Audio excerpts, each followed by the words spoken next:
Boa tarde, boa noite, bom dia. Nosso grupo ficou com a parte de gerência de memória e ele é composto por mim, Antonielli, Elian, Luan, Mário Henrique e Rômulo Nobre. Vou fazer uma breve introdução aqui sobre o que é memória. A memória é um importante recurso que deve ser gerenciado cuidadosamente. É senso comum perceber que, embora a capacidade de memória disponível no sistema de computação cada vez aumente mais, os desenvolvedores de software demandam mais memória para seus programas possam ser armazenados e executados. A questão é que, ao contrário do processador, possui um limite e por isso seu gerenciamento é crítico para o funcionamento do processo do sistema operacional. Gerenciamento de memória é a tarefa desempenhada pela parte do sistema operacional que controla o uso da memória.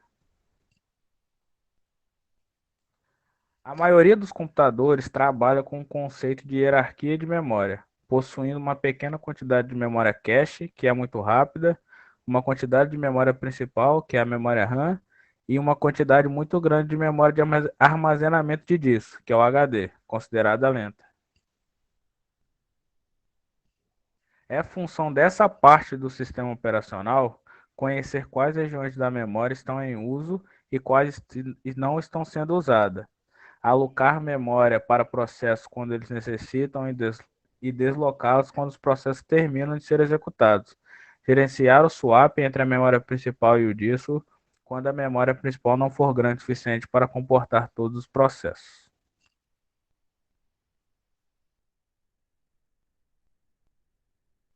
Tá mudo, tá mudo, tá mudo. Obrigado, obrigado.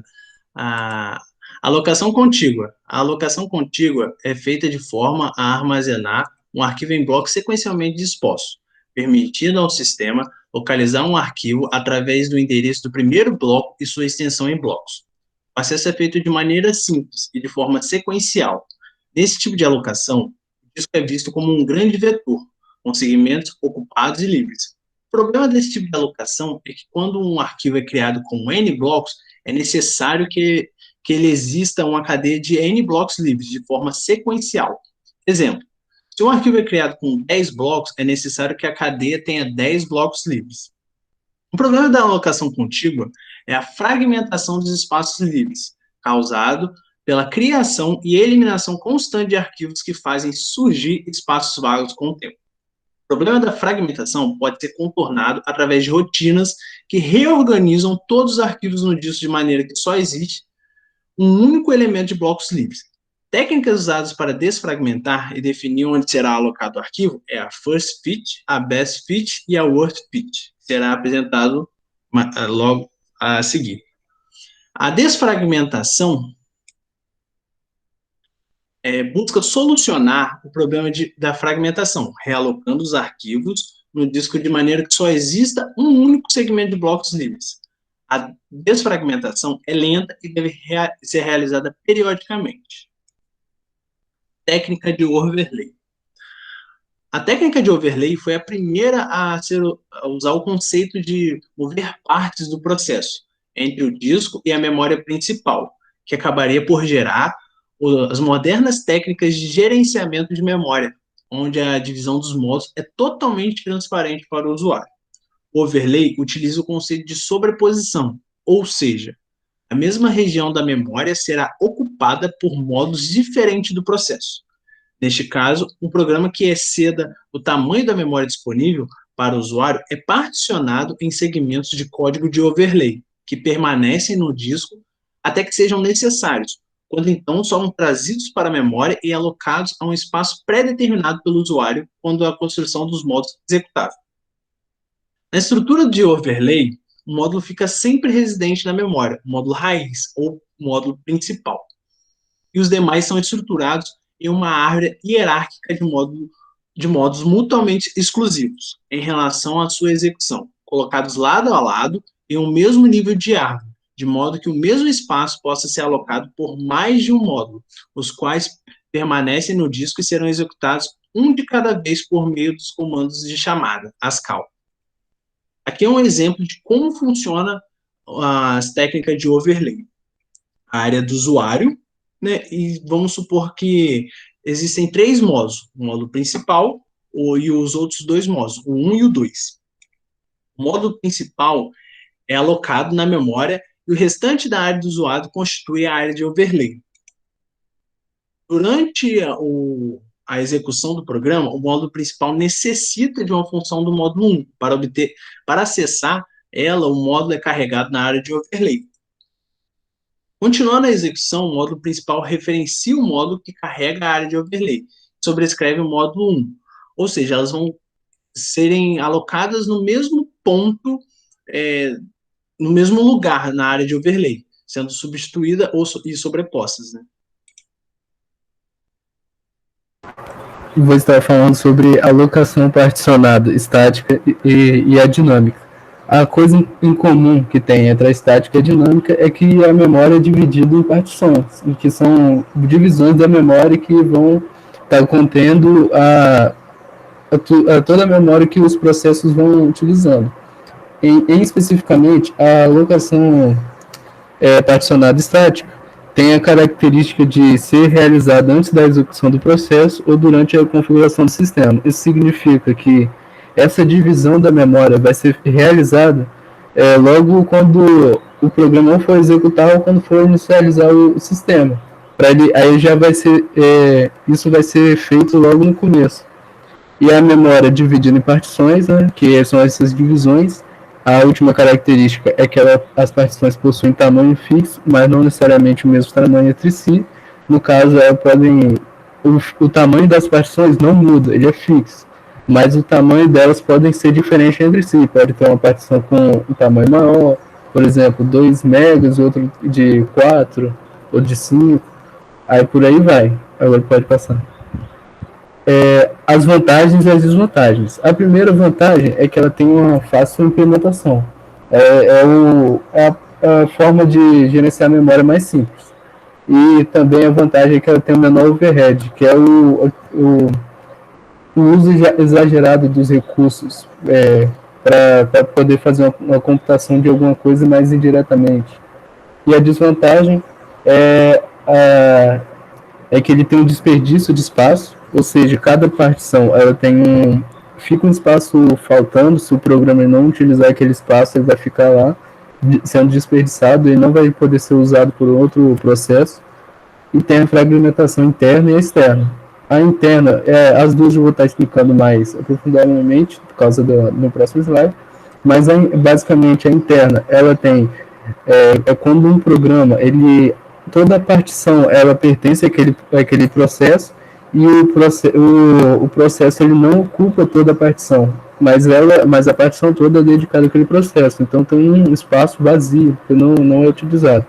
E a externa é quando não existe esse espaço vazio naquela partição específica, mas ainda assim existem espaços vazios fora daquelas partições que os processos não podem utilizar. E tem um limite de memória para os processos, no caso, as desvantagens é que o processo não pode aumentar a quantidade de memória que já foi pré-definido, o tamanho de partições não pode ser mudado, o tamanho de partições por eles não mudarem, né, por causa tem esse limite, aí tem essa desvantagem. Tem um menor grau de multiprogramação, que multiprogramação é a quantidade de processos a maior quantidade de processos que o sistema vai suportar eficientemente. Então ele vai ter um grau menor de multiprogramação. Pode passar. Aqui é o problema da desfragmentação. No caso, temos 3 partições, uma partição de 2 KB, uma de 5 e uma de 8. E aqui a partição de 2 KB, como podemos observar, ela é toda atribuída ao programa C. A partição toda pertence ao programa C, porém eles só utilizam 1 KB. Aí sobra um aqui. A mesma coisa acontece com o programa A e o programa E. Aí sobra. Só que aí o programa F, ele quer utilizar 6 KB de memória. Mas aí ele não pode, porque essas partições aqui pertencem a outros processos. Aí ele não pode estar utilizando, ela não é utilizada. Aí pode passar, né? Agora a alocação particionada dinâmica. A divisão de partições é feita durante a execução do processo, ou seja, o processo conforme a necessidade ele vai requisitando mais memória ou menos. E o tamanho da partição será do tamanho que o processo requisitou, vai ser de acordo com aquilo que ele pediu, nada mais, nada menos. E garante o uso eficiente da memória primária, que a memória primária, a memória RAM, ele vai ser utilizado mais eficientemente por causa dessa maneira dinâmica do processo requisitar memória.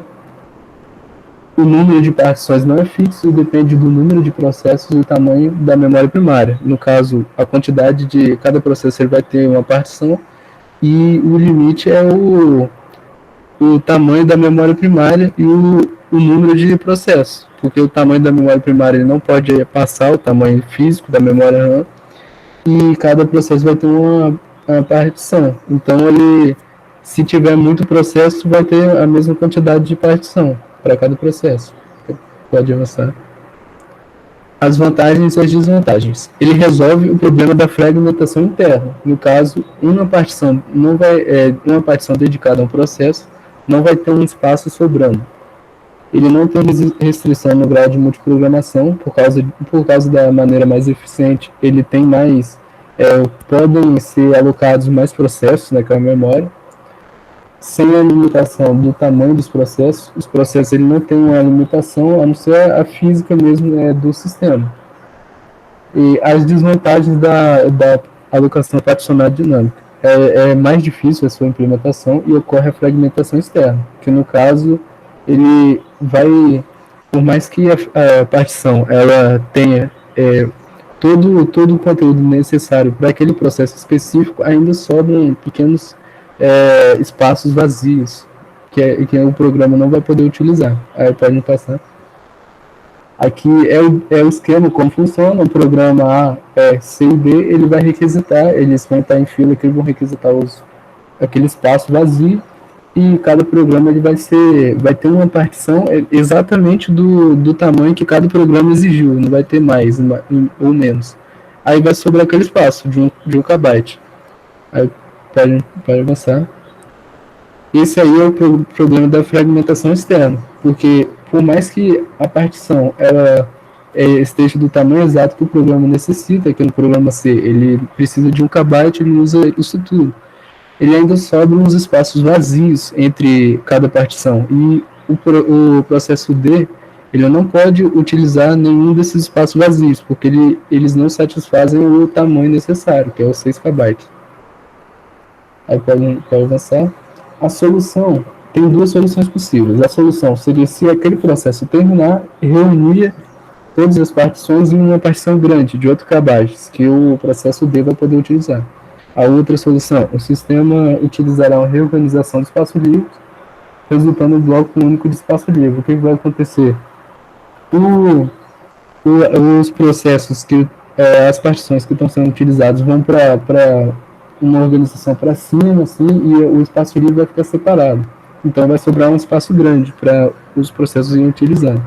E esse algoritmo de desfragmentação, ele tem umas características que ele tem que respeitar. Ele tem um espaço de endereçamento igual à memória primária, ele não pode passar desse limite. E lembrando que ele também tem que ter um estudo de viabilidade e complexidade, para poder não atrapalhar o uso do sistema em si, né? Não, o sistema não ficar ocupado demais com essa parte. Aí pode passar. Agora eu vou falar sobre estratégia de alocação. É muito importante, né, a gente definir qual estratégia que a gente vai utilizar de acordo com o tipo de programa que a gente vai rodar, né, para evitar esses problemas de fragmentação. O tamanho do programa, né, ele é o principal fator que vai definir qual estratégia a gente vai utilizar. As estratégias são 5, eu vou apresentar daqui a pouquinho. A função, né, para determinar em qual participação livre o programa será carregado para execução. Pode passar. Primeiramente, é o first fit, que a tradução é primeiro encaixe, né, ou primeiro ajuste. Ele inicia a procura, né, a partir da primeira página de memória, e ele vai varrendo a memória até encontrar a primeira lacuna suficientemente grande, né, para armazenar o processo. Ele lista, né, áreas livres, ordenando por endereços crescentemente. Tem grande chance de se obter uma grande partição livre nos endereços de memória mais altos. Ele é mais rápido e consome menos recursos de sistema do que os outros métodos. Então, o Next Fit é bem parecido com o First Fit. Ele é bem parecido, porém, ao invés de ele procurar sempre a partir do início, como o First Fit fala, né, primeiro, né, ele vai sempre a partir do início. O Next Fit, ele vai sempre a partir do último ponto que ele encontrou. E o desempenho dele é muito próximo do First Fit. O Best Fit, o melhor encaixe, ele é muito usado também. Ele consiste em verificar toda a lista e procurar o espaço que tiver mais próximo das necessidades do processo. Ele é mais lento e o desempenho dele é um pouco inferior do First Fit, porém ele também é muito utilizado. E a desvantagem dele é de deixar pequenas áreas não contíguas, aumentando o problema da fragmentação.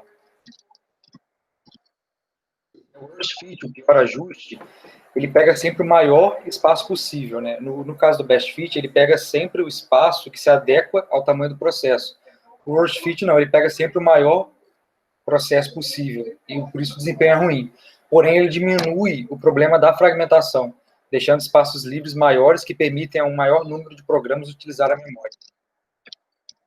E o próximo é o Quick Fit, o próximo e último é o Quick Fit, que é rápido ajuste ou rápido encaixe, que ele é muito utilizado quando tem duas listas separadas, duas ou mais listas separadas. No caso aqui, um exemplo, né, ele consiste em manter as listas separadas para alguns dos tamanhos mais comuns, que no caso, ele vai fazer, por exemplo, uma fila para 2K, uma fila para 4K, e uma outra fila para 8K. Que nesse caso, né, ele busca um espaço com o tamanho requerido, é mais rápido, porém, quando o processo termina, ele leva mais tempo para liberar o espaço. Então, essa questão aí pós-término, né, do processo é mais complicado do que as outras estratégias. É isso. Bem, sobre o gerenciamento de memória swapping, o swap é uma técnica criada na tentativa de melhorar o problema da insuficiência de memória. Durante a execução de alguns processos em ambientes multiprogramados, essa técnica consiste em transferir automaticamente todo o processo de memória principal para o disco, swap out e vice-versa. Pode passar. Então, foi praticamente o que eu acabei de falar, mesmo com a criação do sistema multiprogramado, de multiprogramação, o swap ele é tipo um suspiro para a liberação da memória principal. Assim que está sendo criado, né, a memória principal está sendo muito ocupada pela multiprogramação, ele procura jogar aquela parte para um outro lugar, mas não tirando a execução do programa, e sim ele botando ele para um funcionamento melhor, a liberação de uma fluidez melhor. Pode passar. Aí o funcionamento dele, né? Por um momento, aqui. O programa precisa ser alocado e não existe, quando não existe um espaço na memória principal. O sistema operacional escolhe entre os processos alocados, não usando a CPU nos próximos instantes, e descarrega uma área de disco determinado, de arquivo swap. Aí forma aquela sequência, né? Vai sendo sucessivamente. O programa que precisava ser executado ocupa o espaço deixado pelo que saiu, e assim sucessivamente. Vou explicar melhor, pode passar? Como nessa imagem. Ele saiu, o programa B saiu da memória principal, foi para o arquivo de swap, depois teve a liberação, ele retornou para a memória principal, mas tudo ocorrendo como nada tivesse acontecido. Como ocorreu normalmente, ele só teve uma liberação para fluidez melhor, porque a memória principal estava ficando cheia. Então, para continuar rodando o programa e não danificar nenhuma execução, né, ele foi para o arquivo de swap, continuou rodando no disco e voltou para a memória principal. Vai passar? A vantagem é maior compartilhamento de memória. Você consegue executar mais programas multiprogramáveis ao mesmo tempo, não necessitando somente de uma memória para você esperar um programa terminar para você conseguir rodar o outro. Ele é bastante eficiente e a desvantagem é elevado custo das operações de entrada e saída, o swap in e swap out. Tem uma desvantagem também, que é o quê? Se um programa já está em um arquivo de swap, o outro, se caso tenha mais de um programa tá estourando a memória, ele vai tentar criar 2 arquivos swap, ele não cria, ele para, fica tipo numa fila, quando esse arquivo swap terminar, entra um outro arquivo swap. Então, esse é uma desvantagem do swapping. Isso aí. Então, essa foi a nossa apresentação do trabalho. Aqui agora, nos 2 próximos slides, tem as bibliografias, né, os sites, os links que a gente consultou, PDF, são as fontes aí do nosso trabalho. Show. Obrigado.